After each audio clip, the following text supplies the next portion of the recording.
nice to see you. I'm Selena Mara of Come Alive Singing, and I love to help people discover more of the potential in their voice, and so they can unlock their singing talent and become more confident singers and performers.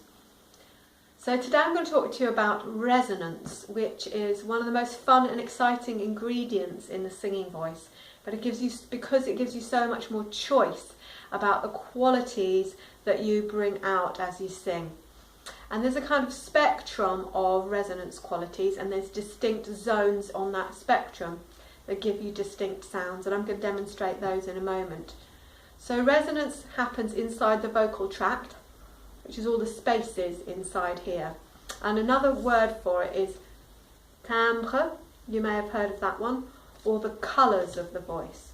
So I consider resonance like the vocal artist's colour palette, giving you lots of choice. So I'm going to show you a quick diagram here.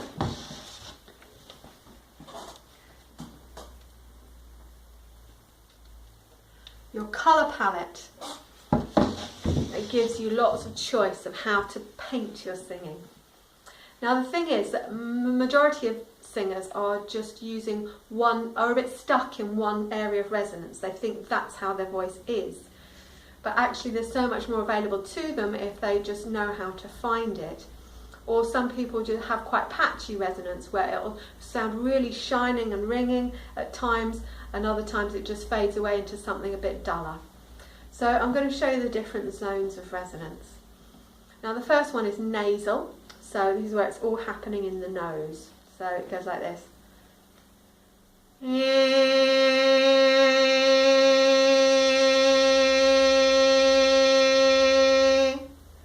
So obviously that's not the most attractive quality of singing, but you can use an aspect of that to blend it in with other qualities that will be useful, and it carries well. So the second one is what I call lifted resonance. So that's where we're sending the sound up through the roof of the mouth, through the soft palate, as if it's coming out through the top of your head. And that's like this.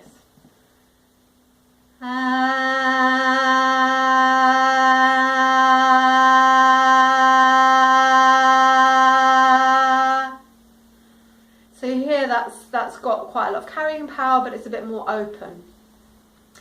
Now the third one is oral resonance, so that's in the mouth, and that's where you're expanding the mouth space and sending the sound a little bit more forward. So it's like this.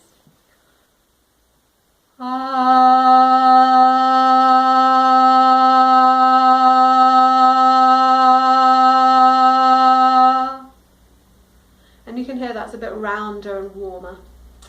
Then the fourth type is pharyngeal resonance, so that's where it's happening in the pharynx, which is the back of the mouth and the top of the throat.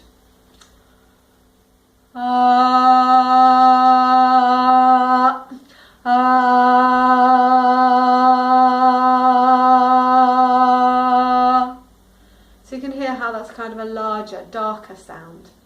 And then we can blend them and combine them. So here's a sound where it's a bit of up and a bit of down. So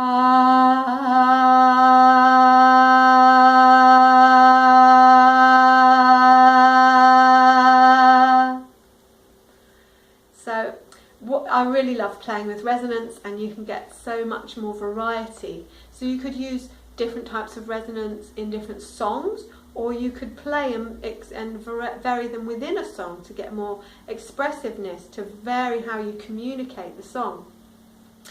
So it's really good fun, and I've struggled with this in the past because I used to have a tendency to sing a bit too much in the nasal zone, and it took me a lot of work to find a more balanced and open and warm sound, and I've managed to achieve that now, and I've got much more choice. I can use all of them or any of them.